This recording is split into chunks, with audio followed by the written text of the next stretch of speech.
The Syrian people have endured 4 years of extremely violent conflict. During these 4 years, more and more people have been forced to abandon their homes because of the bombing.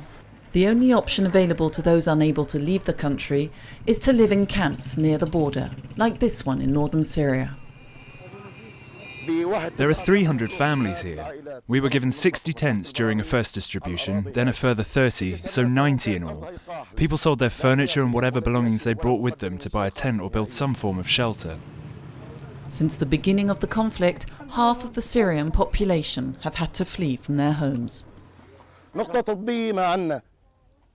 There are no medical facilities, no toilets, no drainage systems. Each family gets 15 litres of water. That's not even enough to drink. How can we wash or wash our clothes? Winter makes the lives of these families even harder. When it snows, there's a huge problem. When the snow melts, there's an even worse problem because everything's muddy. Everything gets wet, the blankets get wet.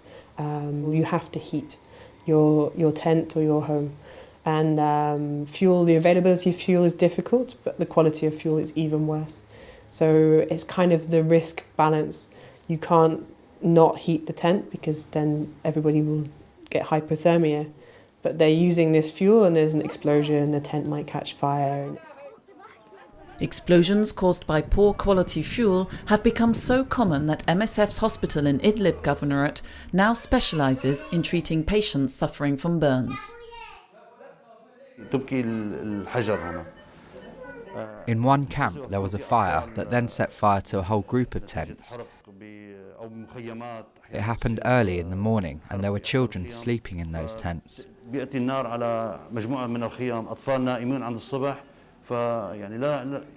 not their fault. People are getting burned because they're trying to keep warm or because of barrel bombs exploding.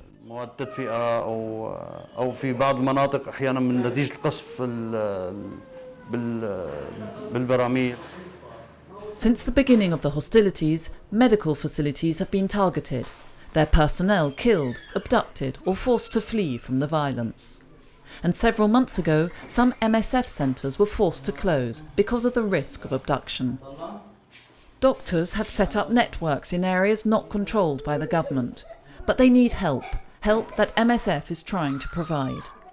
The teams are only too aware from their contacts with Syrian doctors that thousands of people are in need of humanitarian aid, but their scope for action is woefully inadequate.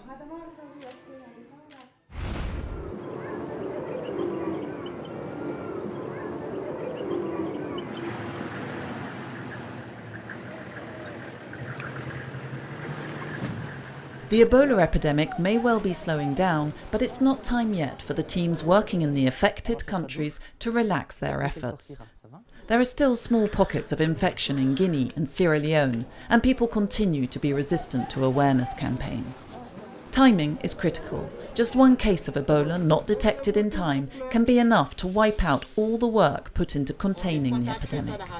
So, to ensure that people understand and integrate infection prevention advice, health promotion teams like this one in Monrovia repeat the same messages time and time again. We have to ensure that people are aware that once there's an outbreak, in future it's possible that we may most likely have another outbreak, and home burial or touching of their bodies is one of the things that we have to think about and consider, do some behavior change. Once the epidemic is over, countries affected by the outbreak face the challenge of restoring their already fragile healthcare systems that have been reduced to a state of collapse.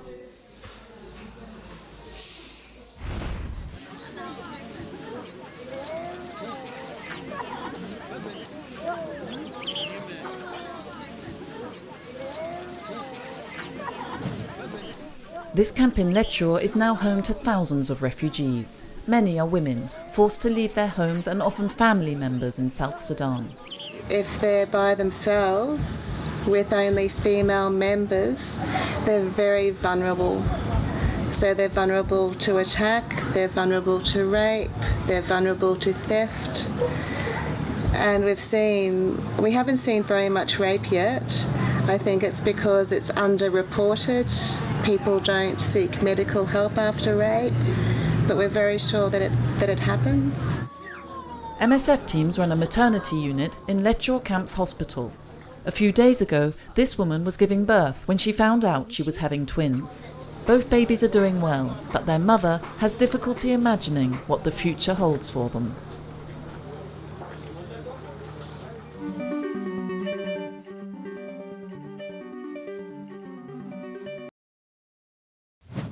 Ignored for the past 50 years, the needs of patients suffering from tuberculosis are finally being addressed, especially for patients with a multi-drug resistant form of the disease, who can now hope to have access to effective treatments within the next few years. So why are these new treatments needed so badly? Multi-drug resistant tuberculosis is a real killer and a major public health issue. Tuberculosis, or TB, is an infectious disease that is treated with antibiotics. But some bacteria have found ways to resist or fight off the drug due to incorrectly administered treatment. When the two main antibiotics stop being effective against the disease, it is labelled multi-drug resistant tuberculosis, or MDR-TB. These are the 27 worst affected countries. Because it exhausts all available treatment options, MDR-TB is very hard to treat. Treatment lasts 2 years and patients take up to 14,600 pills and have hundreds of injections. Treatment is successful in only 50% of cases and causes severe side effects. Each year there are an estimated 450,000 new cases of MDR-TB, and until now these patients have been ignored by pharmaceutical research. In 2012-2013, there was a major development: the registration and clinical trials of 2 new drugs, bedaquiline and delamanid. But 2 years on, fewer than 3% of patients have access to one or other of these drugs, despite their proven effectiveness. Why? Because the use of these drugs, still in the development phase, remains a long and complex process. We still lack scientific information. How can the different drugs be combined to deliver effective treatment without causing serious side effects? This situation is set to change thanks to a project bringing together MSF and 2 partners and funded by UNITAID. In 4 years' time, in 16 countries, 2,600 patients with MDR-TB will have access to treatment that will include the new drugs, and clinical trials will determine which combination of drugs will deliver the best treatment. By speeding up research, this project may provide hundreds of thousands of people access to effective treatment, the best way to stop the spread of the disease.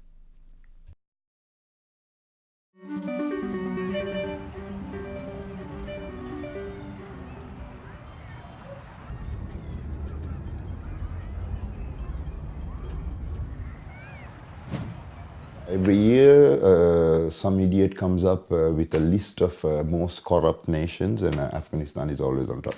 Here's a country that, by all conservative estimates, has had, some say, $2.7 trillion pumped into that country. On the issue of, well, the benefits not really trickling down to the population after 15 years of continuous pumping of enormous quantities of money. Yes, I've seen that.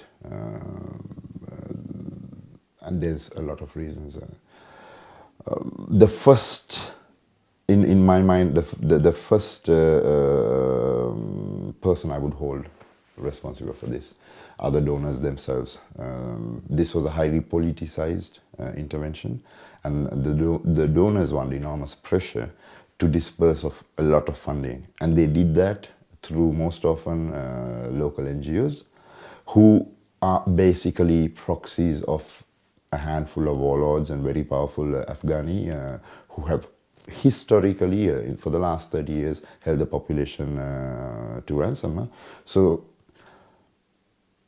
dispersing that amount of money without any mechanism to follow through, having a mechanism to see if what the funds were allocated have actually materialized. I mean, this is a responsibility of those who give the money as well. And at least 2 US construction companies have been taken to court in the US for building substandard schools that are falling on children. So there are all these great buildings, and the kids are outside the building under the mango tree because they are afraid to go and work inside. So yes, a lot has been wasted.